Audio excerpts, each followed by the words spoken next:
สวัสดีครับนะวันนี้พามาตกปลานะครับแต่ช่วงนี้นะครับมีแต่ปลาช่อนไซส์ป๊อกๆนะครับปลาช่อนไซส์ใหญ่ๆหายากนะครับผมก็จะมาแนะนำเหยื่อเล็กๆนะครับเอาไว้ตกปลาเกลือปลาช่อนไซส์เล็กนะครับมีกบยางตุกตา V4 นะครับแล้วก็กบยาง Gen X นะครับ Fishing Easy ค้างดำแก้คันของเด็กตกปลานะครับอันนี้เหยื่อกบยางอัศวิน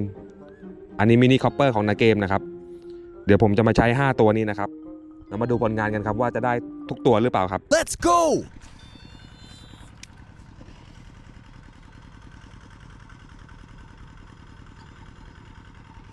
เรียบร้อยครับนะตุกตา V4 ครับนี่นะ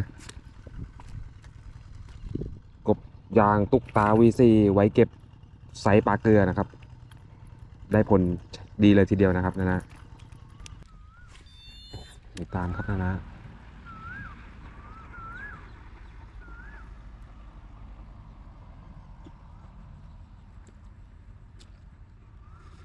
เรียบร้อยครับ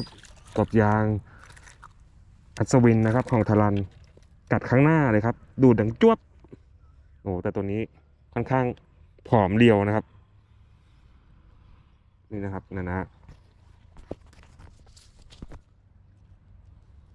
กัดกบยางอัศวินนะครับของทารัน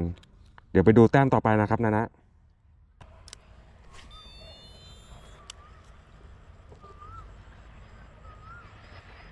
โดนครับนะ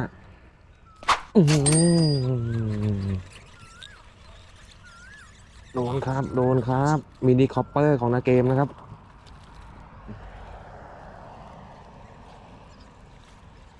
โอ้ยตัวดีแล้วนะครับตัวนี้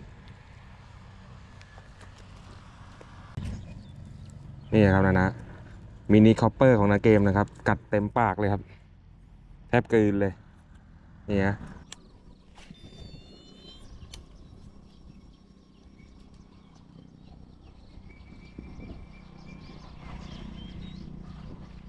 โดนครับนะ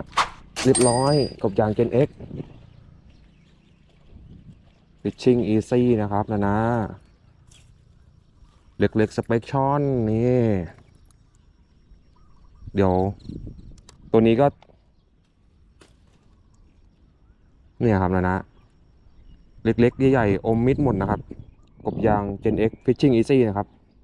ไปดูแต้มต่อไปครับนะ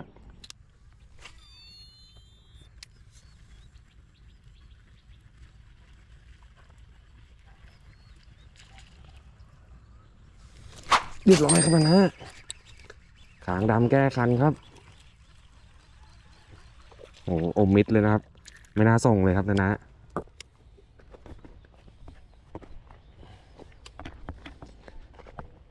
ปิดคลิปด้วยคางดำแก้คันนะครับของเด็กตกปลาแต้มที่5ครับนะ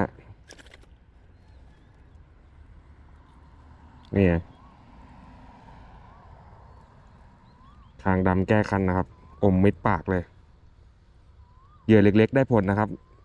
ช่วงฤดูกาลนี้นะครับใช้เหยื่อเล็กๆมีแต่ปลาไซส์ป๊อกๆนะครับ